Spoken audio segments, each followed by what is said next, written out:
là, je suis en train de forcer pour t'appeler. Non. Dis-nous Alors, tout. je suis face à un problème. Je sais pas si c'est moi qui est folle. Je sais pas comment réagir. Et voilà, ça me prend toute mon énergie. Je t'explique. J'ai 27 ans bientôt, Inch'Allah. Je suis mariée avec un homme que je connais depuis que j'ai 13 ans et demi. D'accord. On a eu 3 enfants ensemble. Allahumma Quand barik. la première elle est née, moi je vivais encore chez mes parents. Et lui aussi, on n'avait pas encore d'appartement. On avait fait une demande de logement social, etc. et tout. Et on n'avait pas encore d'appartement. On était vraiment très très jeunes. Et si tu veux, après ça, j'ai toujours pas d'appartement. Lui, il travaille. Et au bout d'un moment, il perd son travail. Et moi, simultanément, je m'entends mal avec ma mère. Et je suis contrainte à partir. Donc pendant plus de 2 ans, j'ai été dans un centre d'hébergement d'urgence. Et c'est vrai que mon mari, à ce moment-là, il faisait rien pour nous sortir de cette situation. Lui, il était encore chez sa mère. Et moi, j'avais trop de fierté pour aller vivre chez sa mère, même si en soi, ça l'aurait pas dérangé. Mais je voulais pas. Et donc, du coup, voilà. Donc, ça veut dire que lui, voilà, entre-temps, il perd son travail. Je suis dans un centre d'hébergement d'urgence. Je peux pas compter sur lui parce que malheureusement, je sais pas. Il fait pas de recherche. Il reste chez sa mère. Il fait que dormir. Donc, si tu veux, j'ai pris un peu le rôle d'homme où j'ai dû trouver un travail. Pourtant, je portais le gilbab. Donc, j'ai mis un voile un peu plus simple, tu vois, pour pouvoir trouver un travail ici. J'arrive à avoir un travail. Je suis obligée de compter que sur moi-même pour trouver un logement. Ce que j'ai réussi à avoir. J'ai pris un logement privé, donc caution, etc. tout moi. Ensuite, du coup, mon mari vient habiter avec nous. D'accord, tu es toujours mariée avec lui, ok. Et là, voilà, je suis toujours mariée avec lui. Mon mari vient habiter avec nous. C'est moi qui paye les meubles, etc. Il travaille pas encore. C'est moi qui subviens aux besoins de la famille. J'ai un deuxième enfant. Et à ce moment-là, quand j'ai eu mon deuxième enfant, si tu veux, 1 an, quand il a eu ses 1 an, mon deuxième enfant, c'est là où il a commencé à travailler. Il a eu un travail, alhamdoulilah. Il a pu payer, du coup, les frais de la maison, etc. et tout. Sauf que là, actuellement, depuis, il paye, hein. Il fait son rôle, il paye le loyer. C'est vrai qu'il est un petit peu menotté par rapport, entre guillemets, au niveau des finances parce qu'il gagne pas beaucoup d'argent. Donc, je suis obligée de l'aider. Moi aussi, je travaille et je suis obligée de l'aider. Mais c'est vrai que là, actuellement, si tu veux, j'ai 27 ans, je fais un peu comment dire, je fais le point sur toute ma vie. J'ai 27 ans bientôt et je me dis, en vrai, je sais pas. Soit j'ai envie de le quitter. En fait, j'ai du mal, si tu veux, le passé qui m'a fait endurer et tout, j'ai dû me sortir de la galère, etc. En fait, j'ai le mort, en fait. Chaque jour que j'y pense, je n'arrive pas à pardonner du tout. Le fait que là encore, qu'il compte sur moi pour participer aux frais de la maison, même s'il participe, il paye le loyer, ça m'énerve. Parce que moi, je me dis, en fait, moi, quand lui, il travaillait pas, et que des fois, c'était dur, et les fins de mois, etc., j'ai dû compter que sur moi-même, tu vois. Ça veut dire que je voyais que je gagnais pas beaucoup d'argent, j'ai essayé d'avoir un double travail pour gagner plus d'argent, pour subvenir aux besoins de ma famille entière, tu vois. Lui, le fait qu'il compte un peu sur moi financièrement pour aider, ça m'énerve, en fait. Ça m'énerve parce que, par rapport à moi, ce que j'ai fait, comment je me suis donnée avant, je me dis, toi, tu pourrais faire la même chose. Et tu lui as dit? Bien sûr, combien de fois je lui ai dit. Et il a dit quoi? Il dit laisse-moi le temps, mais sauf que ça fait depuis, il a toujours été comme ça en fait. Il dit oui, laisse-moi le temps, mais le temps, il dit c'est cool, le temps il passe et j'ai 27 ans. Je me revois encore quand j'avais 19 ans lui dire ça, 20 ans, 21 ans et laisse-moi le temps. Mais il y a rien du tout. En fait, je me dis ça se voit chez un homme si c'est un homme qui prend soin de sa famille, qui veut bien prendre soin de sa famille de A à Z, sans pour autant compter sur sa femme ou quoi que ce soit. Et lui, j'ai pas l'impression qu'il est comme ça. Même si là, il me dit, oui, regarde, j'ai fait des efforts et tout. C'est vrai, il s'excuse de ce qui s'est passé dans le passé. Mais moi, je l'ai encore au travers de la gorge. Donc ça veut dire, des fois, je suis froide. J'ai des moments où je peux être bien, on peut être bien. Et il y a des moments où je peux être froide et tout. Donc je sais pas si c'est moi. Si je devrais me contenter de ce qu'il fait là actuellement et que c'est moi là qui est trop dur et que c'est normal pour une femme des fois quand son mari là s'il paye quand même le loyer, il paye des trucs et tout, de l'aider financièrement, etc. Ou est-ce que non, j'ai raison d'être comme ça et que que c'est à lui vraiment de se démener entièrement pour sa famille. Ma chérie, juste petite question. Toi, quand tu t'occupais de tout ça, t'as réussi toute seule? J'ai réussi toute seule, voilà. D'accord. T'as réussi... Je dirais toute seule, tu sais pendant combien de temps? Pendant 2 ans et demi. Donc, attends, excuse-moi. Donc, pendant 2 ans et demi, tu as géré toute la famille, toutes les dépenses. Exactement. Et lui, aujourd'hui, il n'arrive pas. Tout seul, non? je suis toujours dans ses plans. C'est-à-dire que j'ai l'impression que je peux rien faire avec lui, ni planifier des trucs, ni quoi que ce soit. Je peux pas profiter de mon argent pleinement. Je peux pas avoir moi me consacrer sur des projets à moi parce que j'ai l'impression d'avoir un boulet. Mais je sais pas si c'est moi le problème. Attends, excuse-moi ma chérie. Excuse-moi ma chérie. Donc on a Moana qui te dit on vit dans un monde où tu dois aussi aider ton mari un minimum. Alors Moana ma chérie, regarde, on va t'exposer le truc. T'as vu, avant que je crie, parce que peut-être tu n'as pas entendu l'histoire et c'est normal. T'es peut-être arrivé en cours. Alors, elle s'est mariée et le gars s'est posé. Rien foutu. Il a posé ses kharaïs de voilà, hein, posé sur le canapé et il n'a plus rien fait. Et elle a porté à bout de bras la famille. Ça veut dire quoi? Elle a tout payé. Courses, loyer, électricité, ce que tu veux.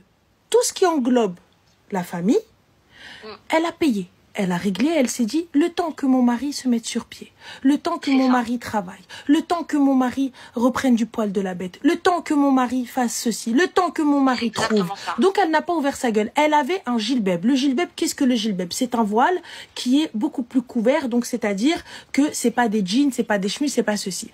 Elle a dû s'habiller un peu plus en mode civil, entre guillemets, c'est-à-dire porter des chemises, porter des fringues, donc alléger son voile. Hein? Tout ça pour pouvoir aller bosser. Parce que son kharaï de mari ne travaillait pas. Mais elle a réussi, avec un simple salaire, à s'occuper de tous les gosses et de son mari en plus. Et de continuer son rôle de femme. Oui, de maman. Et là, aujourd'hui, tu me dis qu'en 2025, il est compliqué pour un homme, avec un seul salaire, de subvenir aux besoins de la famille. Pour le coup, j'ai pas entendu cette femme-là demander du Gucci, j'ai pas entendu cette femme-là demander Bali, j'ai pas entendu cette femme-là demander du Dior, j'ai pas entendu cette femme-là dire mes enfants ils doivent aller en hélicoptère à l'école. Elle a juste demandé à ce qu'il fasse ce qu'elle faisait. C'est exactement ça en fait. Mais tu sais juste, même si je vois qu'il, enfin, tu vois, c'est un truc qu'on voit chez une personne quand ça fait partie de ses principes, de ses valeurs et qu'il est comme ça. C'est quelqu'un qui va jamais une seconde vouloir et même pouvoir s'imaginer compter sur l'argent de sa femme.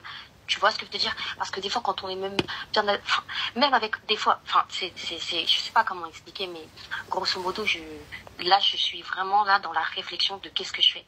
J'ai 27 ans, avec lui, je sais que je pourrais pas avancer. Il compte trop sur moi, elle compte sur moi à un stade où j'ai l'impression que, je sais pas.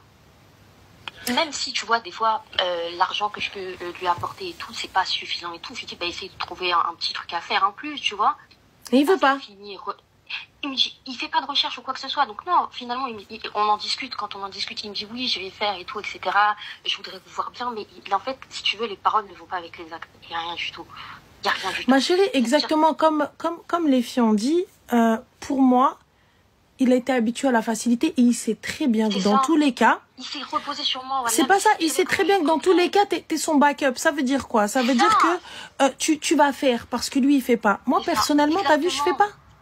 Wallah al-Hadim, je fais pas. Si je fais toute seule, je préfère te quitter. Mais comment là, dans ma situation, j'ai l'impression d'avoir utilisé toutes mes cartes. Parler gentiment. Non, je te donne pas. Le déni. Je te donne pas. Je te donne pas. J'y ai pensé, voilà, mais j'ai jamais encore fait. Je te donne pas. J'ai jamais encore fait. Voilà, j'ai jamais encore fait. Je te donne pas. Enfin. Mais en fait, il faut qu'il comprenne que il doit avoir une responsabilité. C'est la responsabilité d'homme. Ma chérie, c'est pas mon souci. Ta responsabilité d'homme, ta responsabilité de dauphin, c'est ton souci. C'est pas le mien. T'as vu? Puisque moi, j'ai réussi. Donc, fais-le. Je te l'ai dit. Je te le redis. C'est ton problème, c'est pas le mien.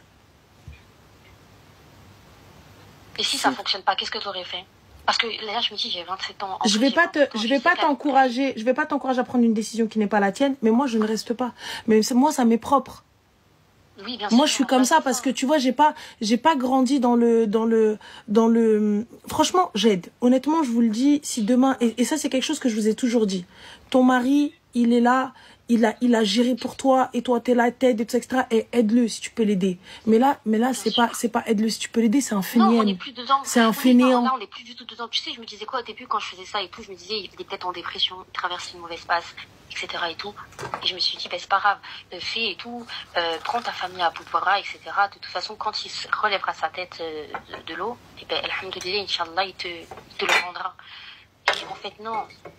Il m'a laissé croupir dans un trou à rade. Même ça, j'ai la rage quand j'y pense. Même s'il s'excuse ou quoi. Ça marchera pas, ma chérie. T'as trop la haine contre lui et peu importe ce qu'il va faire, t'as la haine. Je vais m'en sortir toute seule. J'ai mis mes petites économies de côté pour pouvoir payer la caution de l'appartement. Vous vous rendez compte que elle a trouvé un appart, elle l'a meublé, elle a tout fait toute seule et lui, il est arrivé princesse avec ses bagages. J'espère qu'il t'a fait comme les Indiens avec le riz à l'entrée et le rouge et qu'il a marché sur le drap et que vous avez fait les youyou au salat anbi. Franchement, non. Ce que j'ai fait, le plat que j'ai fait pour inaugurer mon appartement, c'était des pâtes aux fruits de mer. J'avais acheté des fruits de mer. Masha'Allah, en plus, elle a fêté ça, la pauvre. Oh, Amari. Voilà, la pauvre. Non, des habibti, non, des sabah al-khair. Lève-toi, ma chérie, s'il te plaît, lève-toi. T'es mariée à un kharraï. Lève-toi, là, t'as deux options. Soit tu restes, soit tu quittes. Il n'y en a pas 36. Moi, personnellement, I'm sorry, but I can't. Je peux pas. Ouais, je sais. Anna, je peux pas. Je peux pas, tu veux quoi? Tu veux une médaille à l'kharraï, tu veux une salli wa anbi. Hiya jet, zint l'bnet, ça va pas ou quoi? Mais tu sais, du coup, dernière phrase, tu vois, quand il me dit, ben voilà, laisse-moi le temps, etc. et tout, je suis partagée entre eux. Vas-y, écoute, on va encore une fois l'écouter. Mais laisse-moi le temps, pourquoi, ma chérie? Ben, laisse-moi le temps de pouvoir me sortir de cette situation. Sauf qu'il reste dans cette situation. Il est trop habitué à ce que ce soit moi. Vu qu'il m'a vu me démerder, qu'il m'a vu, et pourtant j'étais vraiment dans la merde. Moi, je lui disais, c'est pas mon rôle et tout, j'ai pas envie. J'allais quand même travailler, je faisais en plus des trajets de malade. Mais là, il me dit, laisse-moi le temps encore d'essayer de trouver une solution pour qu'on gagne plus d'argent, enfin, pour que lui gagne plus d'argent. Et c'est quoi la solution? Parce que, étant donné qu'il n'a pas l'air de... Non, mais il fait quoi? C'est quoi la solution? Il n'y a pas de solution pour lui, c'est que des mots. Et donc, du coup, je me dis quand même, est-ce que tu vas encore attendre et tout? Parce que quand même, j'ai cette petite réflexion, je me dis quand même, allez, fais-lui confiance, on sait jamais, etc. En fait, on sait jamais. Un jour, il te mettra dedans. Mais il y a que dalle. Que dalle. Mais vraiment, c'est vraiment que dalle. Vraiment que dalle. Les restos, c'est moi. Tout. Les vacances, c'est moi. Tout. Sauf que, genre, c'est à quel moment que moi je vis. Tu vois? C'est à quel moment que lui m'offre des trucs. Bah, je suis désolée, ma chérie, mais tu sais ce qu'il te reste à faire. Je sais. C'est triste à dire, hein. Je savais pas si c'était moi, psychologiquement, dans ma tête, qui... peut-être que, tu vois, avec tous les témoignages que t'as quand même assez de recul et tout par rapport à toutes les personnes qui expliquent leur situation. Je savais pas, du coup, si moi, vu que je suis pas vraiment peut-être très objective dans ma situation, vu que je la vis au quotidien, c'est peut-être moi qui a peut-être un problème. Excuse-moi, ma chérie. Attends, on a utilisatrice du Sud qui se dit, t'es pas obligée d'aller en vacances. C'est mon argent, si, je suis obligée. Avec mon argent, moi, quand il travaillait pas, je faisais en sorte de gagner bien ma vie. J'étais commerciale sédentaire. Alhamdoulilah, grâce à Dieu, je te le dis, j'étais entre 4 000 euros et 5 000 euros par mois. On pouvait partir en vacances. Et moi, je me suis toujours dit, tu vois, je lui disais à mon mari, tu vois, moi, si je serais un homme, et pourtant je porte le voile, je suis limitée, même s'il faut que j'habite dans une autre ville et que vous restez à la maison pour vous mettre bien, voilà, je le ferai. Alors, nous avons Lolita qui nous dit, est-ce que c'est un motif de divorce? Ma chérie, ton mari ne subvient pas à tes besoins et que pendant plus de 2 piges, il était posé, il n'était pas en dépression, il était en rien, il était juste en pause à le canapé parce qu'il n'avait pas envie et qu'il subvenait pas aux besoins de sa famille. Je peux te dire que c'est un motif de divorce. C'est-à-dire que moi, je suis en train... Faut le vivre. Voilà, pour une femme, c'est dur. C'est pas le rôle d'une femme. Faut le vivre pour après, vraiment, comprendre que c'est pas le rôle d'une femme. Tout ça, c'est pas le rôle d'une femme.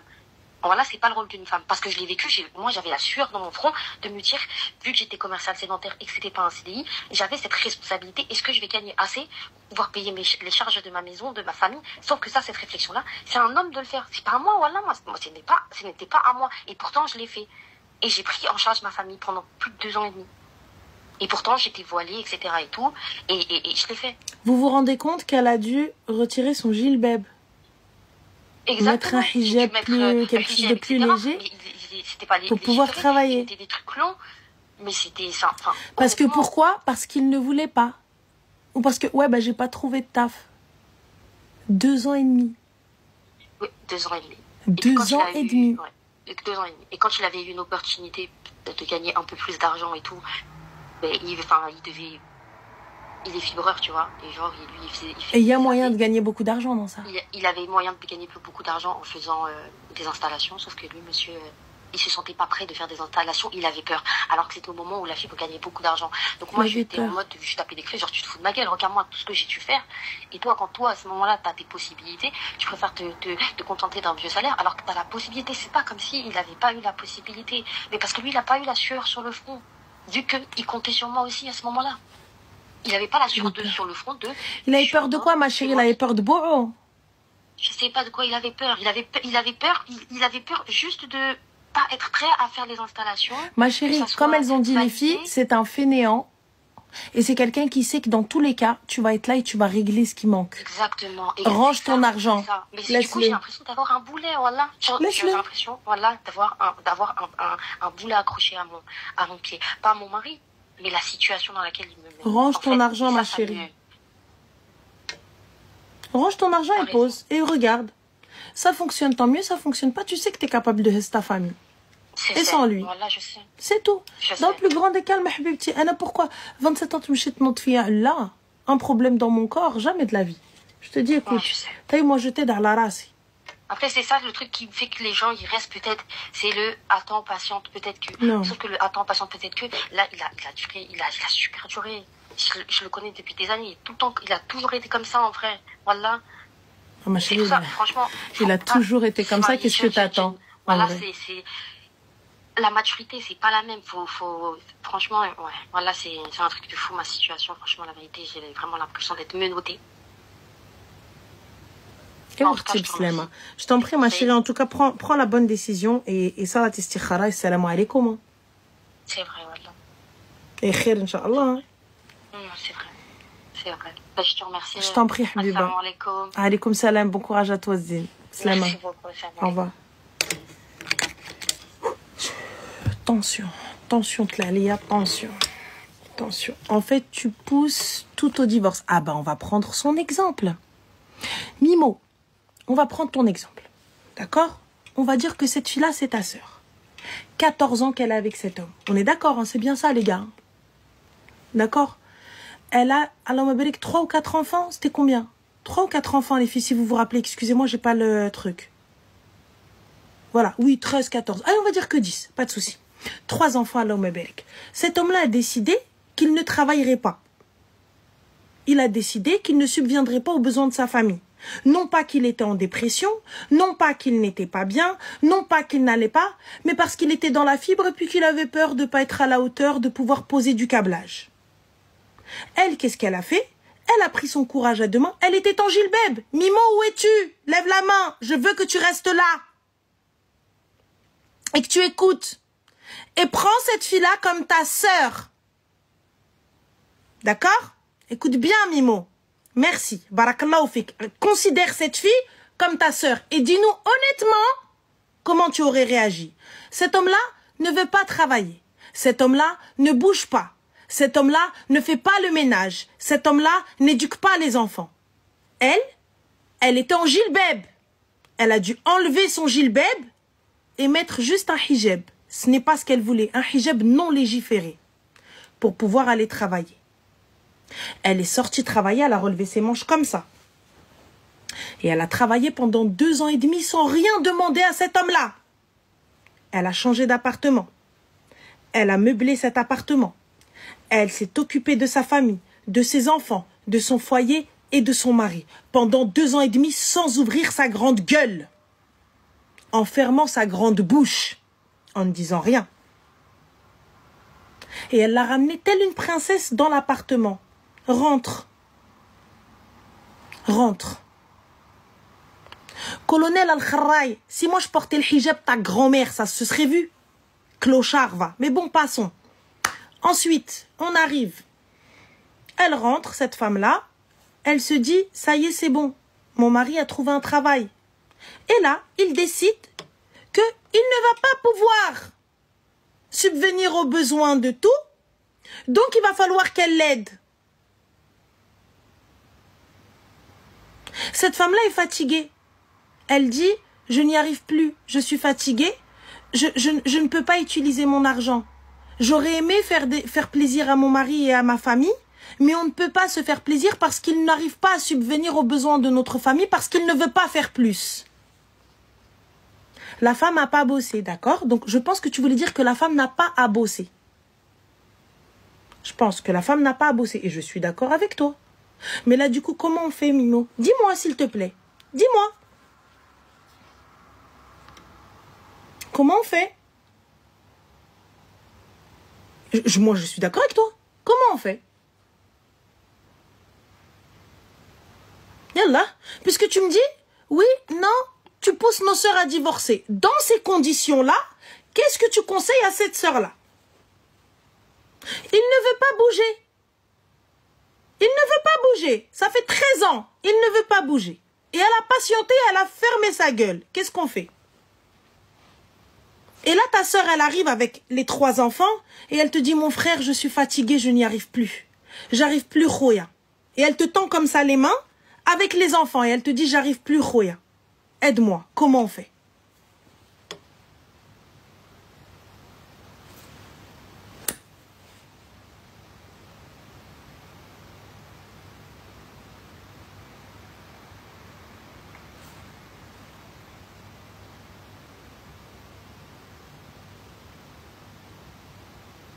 Voilà. Et après, vous venez, vous dites qu'on pousse nos sœurs à divorcer. Après, vous dites qu'on est des causes de divorce.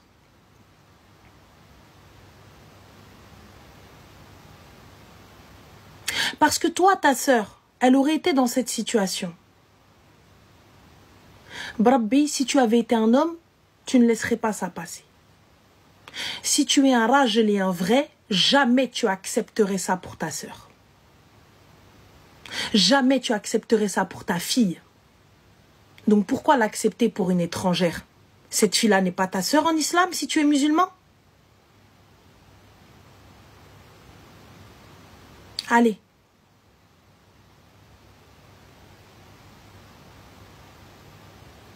C'est pas une question qu'elle a un train de vie plus élevé. T'as qu'à bosser plus. La fibre, ça paye très bien. La fibre, ça paye quand tu veux bosser. Ça paye quand tu veux bosser. Il a dit, elle patiente, alors fais patienter ta sœur. Nous, on patientera pas. Je pense que 13 ans de patience, ça va aller.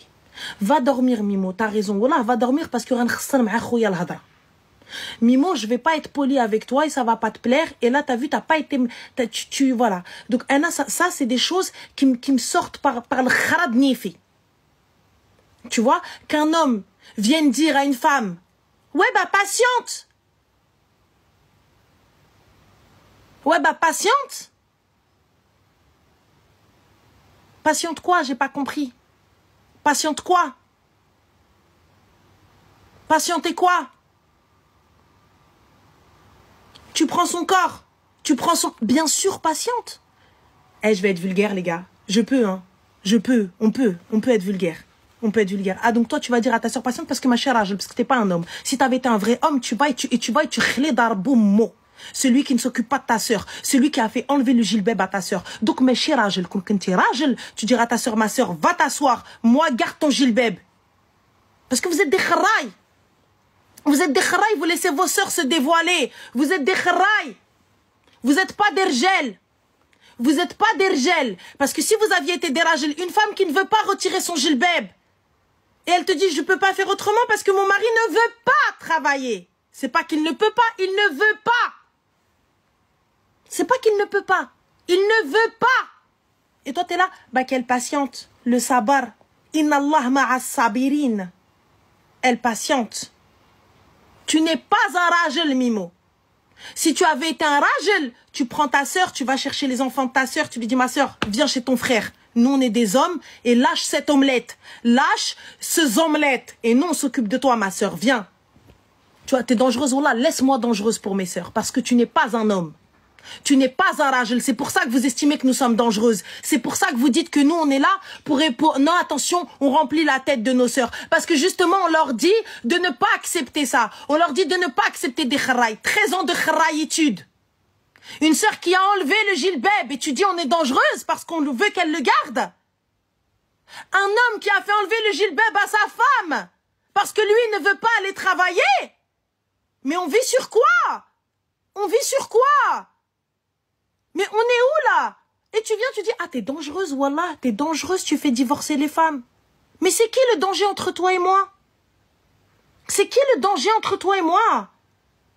C'est qui le danger entre toi et moi? Toi, en tant qu'homme, tu acceptes que son mari assis lui dit, vas-y, retire ton gilbab, il n'y a pas de problème, va travailler, alors qu'il a la possibilité de travailler. Hein? Mélange pas tout, il n'y a pas de mélange pas tout. Il n'y a pas de mélange pas tout. Et ensuite, vous venez parler d'hommes, vous n'êtes pas des hommes. Elle, c'est un homme plus que vous tous. Elle, c'est un homme plus que vous tous. Elle est partie, Mskina. Elle a dit, j'ai porté un hijab non légiféré pour pouvoir travailler parce que mon mari ne voulait pas travailler. Eh, ibadallah. Parce que mon mari ne voulait pas travailler. Et toi, tu justifies ce comportement en disant que tu es dangereuse pour les femmes. Mais t'as pété les plombs. Mais vous avez pété les plombs. Où sont les rjels qui étaient là, qui mettaient leurs mains dans la merde et qui disent c'est pas grave tant que tu restes à la maison et tu gardes ton hijab? Où sont ces hommes-là? Où sont-ils? Yallah. Et toi, tu viens, tu acceptes ça. Elle est là pendant 2 ans et demi, elle a porté cet homme-là. Elle a travaillé, elle n'a rien dit. Et là, parce qu'elle parle aujourd'hui, tu refuses qu'elle parle. Quelle honte, mais quelle honte, mais quelle honte. Tu devrais avoir honte. Réellement, tu devrais avoir honte. Moi, j'ai honte. Moi, j'ai honte. J'ai honte.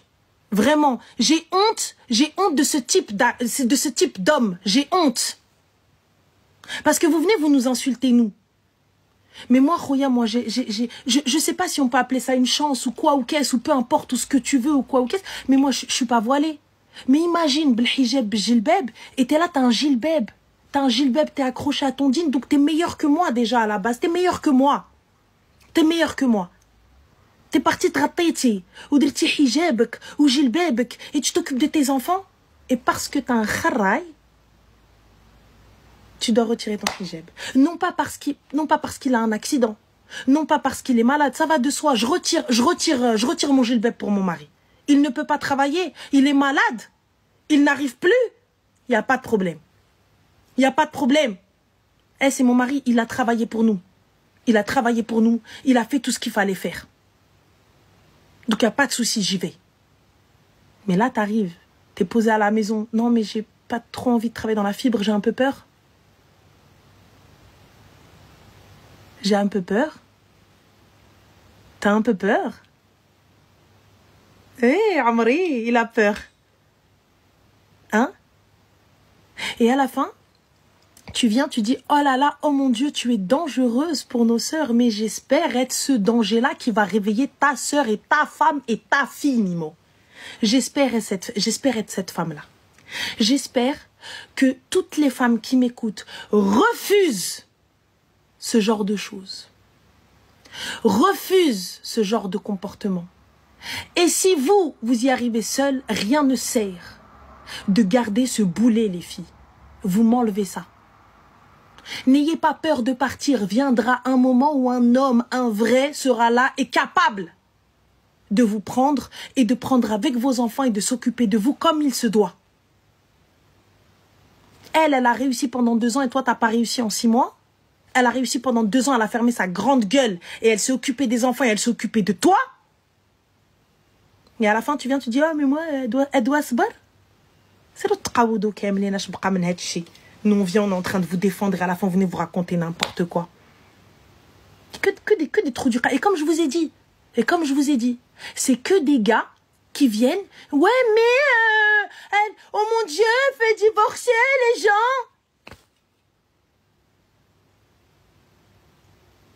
Et à aucun moment, t'as pris le coup, t'as pris le truc de Mskina, elle a retiré son hijab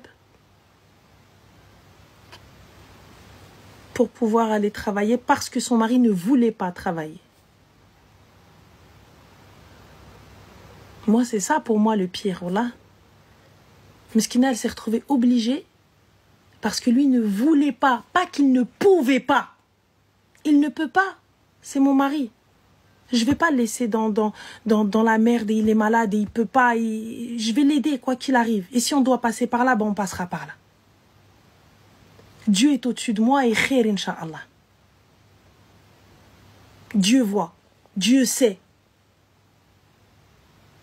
Mais là, vous venez, des gars, vous justifiez le comportement d'un trou du cœur. Et vous vous mettez même pas à la place de cette femme-là. Et vous vous dites même pas, cette femme-là, ça peut être ma soeur, ça peut être ma fille, ça peut être ma mère, ça peut être... Eh, ma soeur, si tu m'écoutes, vire-moi ça, vire-moi le khra. Vire-moi le khra. Va trouver un Ouldines qui te respecte, va trouver un Ouldines qui te veut, va trouver chez Haja Mzien, au lieu de prendre Hachi. Normal. Wallah, arrêtez d'accepter l'inacceptable. Arrêtez d'accepter l'inacceptable. Arrêtez d'accepter ce genre de comportement. Arrêtez d'accepter être chikamel. Arrêtez d'accepter ça. Eh les filles, tabarakallah alaykoum, vous pouvez travailler. Et il y a des gars qui sont bien. Hein. Il y a des gars, tabarakallah, qui va te dire non ma chérie, t'as vu, on n'aura peut-être pas les moyens de mettre du Dior. On n'aura peut-être pas les moyens d'aller à Bali. On n'aura peut-être pas les moyens d'aller en Thaïlande. Mais c'est pas grave. En tout cas, tu vas bien vivre, tu auras un toit sur la tête, le frigo plein, les enfants manqueront de rien. Et quand on pourra, Inch'Allah, on partira. Et il n'y a pas de problème. Et khair, Inch'Allah, mais il s'occupe de tout, un rajel. Il s'occupe du foyer, un rajel. Là, il n'arrive même pas à s'en sortir, il n'arrive même pas à terminer le loyer. Yallah.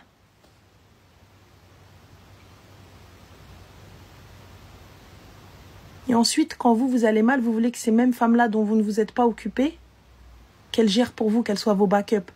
Pour à la fin, aller lui dire, ouais, dès qu'on est dans le mal, elle nous quitte. Mais quand elle était dans le mal, t'étais où, toi?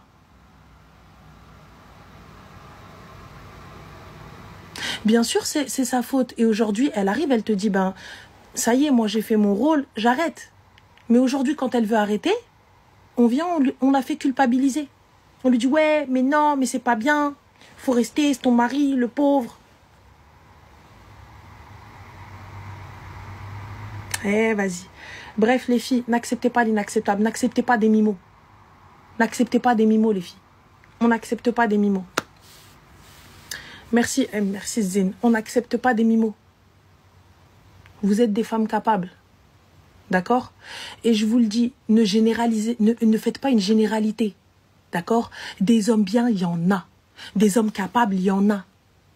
Wallah, des rjels qui vont aller bosser, qui vont se retrousser les manches et qui vont venir, qui eux me saquinent toute la journée, sont en mode dégueulasse, mais toi t'es là, t'as ton meilleur hijab, t'as ton meilleur jilbab, t'as ta meilleure tenue. Il y en a encore. Il y en a des gars qui, eux, leurs mains, elles sont dégueulasses, mais toi, tes mains, elles sont manicurées. Il y en a encore. Me dis pas où, ma chérie, il y en a. Il y en a.